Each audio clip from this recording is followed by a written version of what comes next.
নমস্কার, বৌরানীর হেসেলে সবাইকে স্বাগত। আজ আবারও একটি নতুন রেসিপি নিয়ে আপনাদের সামনে হাজির হয়ে গেছি।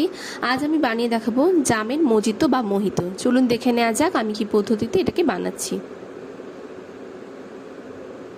জামের মজিতো বানানোর জন্য প্রথমে আমি এখানে বেশ কিছুটা জাম নিয়ে নিয়েছি।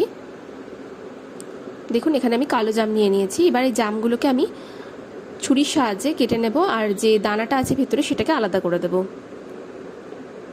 এই সময় সহজেই বাজারে জাম পাওয়া যাবে, আপনারাও জাম এভাবে কিনে বানাতে পারেন। আর এই গরমের জন্য তো এই একটা ড্রিঙ্কস রেসিপি খুবই সুন্দর হবে একটা।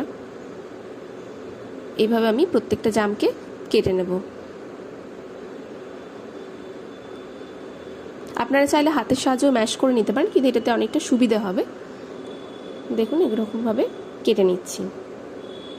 সবগুলোকে এভাবে কেটে নিয়েছি। একটা মিক্সি জারের মধ্যে আমি এটাকে দিয়ে দিচ্ছি।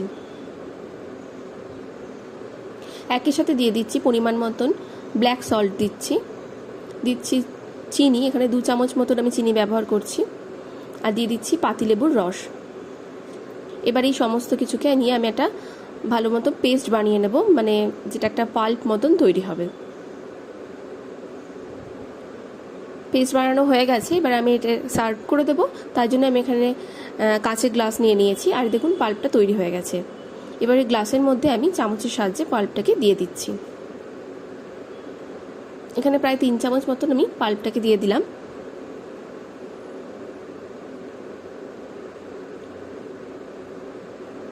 এবার এখানে দিয়ে দিচ্ছি যেই গ্লাসটা আছে তার অর্ধেক গ্লাস মতন আমি প্লেন জল সেটাকে অ্যাড করে দিচ্ছি।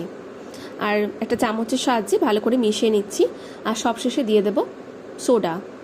এটা তো অবশ্যই দিতে হবে। এবার দিয়ে দিচ্ছি সোডা। তাহলেই কিন্তু খুব সহজে তৈরি হয়ে গেল। আর আপনারা এর উপর চাইলে কিছুটা পুদিনা পাতাও দিতে পারেন। এইভাবে আপনারাও বাড়িতে ট্রাই করবেন। এটা ওয়েলকাম ড্রিঙ্কস হিসেবে খুবই একটা ভালো রেসিপি। আর আজকের রেসিপি ভালো লাগলে অবশ্যই লাইক, কমেন্ট, শেয়ার আর সাবস্ক্রাইব করবেন। আর আমার পাশে থাকবেন।